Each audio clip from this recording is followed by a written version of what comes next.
ঐক্যবদ্ধ শিক্ষার্থী জোটের আমাদের প্যানেলের উপর যে আমানত রেখেছে, আমরা সেই আমানতের যথাযথ হক আদায় করবো ইনশাআল্লাহ। ঢাকা বিশ্ববিদ্যালয়ের শিক্ষার্থীদের কাছে আমি ডাকসুর বিপি হিসাবে পরিচয় দিতে চাই না। আমি আমার বোনের একজন ভাই হিসাবে আমাকে পরিচয় দিতে চাই। এখানে আমাদের সাথে যারা একসাথে নির্বাচন করেছি তারা প্রত্যেকে এক একজন আমাদের উপদেষ্টা।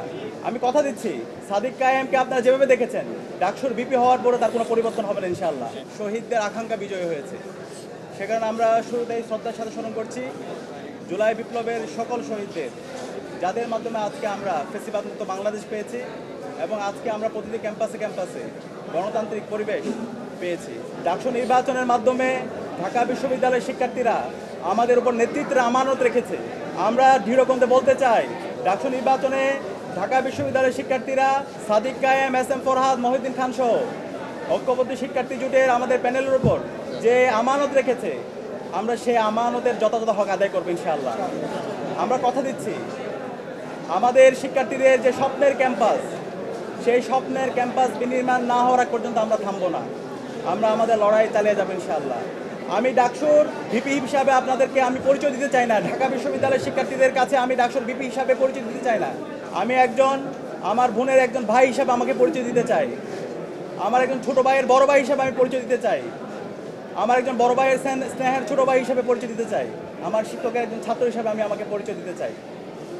আমি কথা দিচ্ছি, সাদিক কায়েমকে আপনারা যেভাবে দেখেছেন ডাকসুর বিপি হওয়ার পরে তার কোনো পরিবর্তন হবে না ইনশাআল্লাহ। শিক্ষার্থীদের যে কোনো সমস্যা, ব্যক্তিগত সমস্যা, পারিবারিক সমস্যা, ক্যাম্পাসের বাইরে যে কোনো সমস্যায় তার পরিবার যেভাবে পাশে থাকে, আমরা ইনশাআল্লাহ কথা দিচ্ছি ঢাকা বিশ্ববিদ্যালয়ের প্রতি শিক্ষার্থীর পাশে আমরা আমাদের সবটুকু দিয়ে পাশে থাকবো ইনশাআল্লাহ। আমাদের শহীদদের আত্মত্যাগের মাধ্যমে আজকে এই ডাকসু নির্বাচন অনুষ্ঠিত হয়েছে এবং এই নির্বাচন সফল করার জন্য আমাদের নারী শিক্ষার্থী যারা আছে তাদের অগ্রণী ভূমিকা ছিল এবং জুলাই বিপ্লবে আমাদের বোনদের আমরা অগ্রণী ভূমিকা দেখতে পেয়েছি। তারা আমাদেরকে সাহস জুগিয়েছে। আমাদের এই ক্যাম্পাসকে সবার জন্য একটা নিরাপদ ক্যাম্পাস হিসাবে বিনির্মাণ করার আমরা প্রতিজ্ঞা করছি।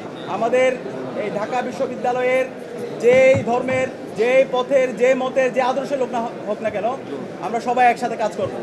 আমরা এই ঢাকা বিশ্ববিদ্যালয়কে একটা মাল্টিকালচারাল ইনস্টিটিউট হিসাবে আমরা বিনির্মাণ করব।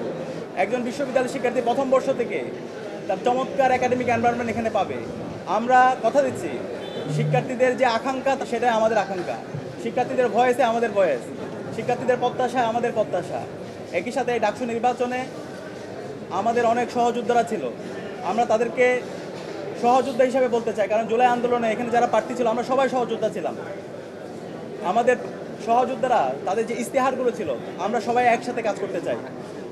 এখানে আমাদের সাথে যারা একসাথে নির্বাচন করেছি তারা প্রত্যেকে এক একজন আমাদের উপদেষ্টা। আমরা আশা করব তারা আমাদেরকে যে কোনো বিষয়ে পরামর্শ দিবে, আমাদেরকে গাইড করবে, আমাদের যে কোনো ভুল বিষয়, যে কোনো সিদ্ধান্তে তারা আমাদেরকে ধরিয়ে দিবে। আমরা সবাইকে নিয়ে আমাদের স্বপ্নে ঢাকা বিশ্ববিদ্যালয় নির্মাণ করব। অসংখ্য সাংবাদিকরা নির্বাচনের শুরু থেকে শেষ পর্যন্ত তারা যেভাবে রাত দিন এক করে আমাদেরকে সাপোর্ট দিয়েছেন, আমরা সবার প্রতি কৃতজ্ঞতা জ্ঞাপন করছি এবং যেই সাংবাদিক বন্ধু ইন্তেকাল করেছেন আল্লাহর কাছে দোয়া করছি আল্লাহ তাআলা যেন আমাদের এই সাংবাদিক বন্ধুকে জান্নাতের সাথে নাম হিসাবে কবুল করেন।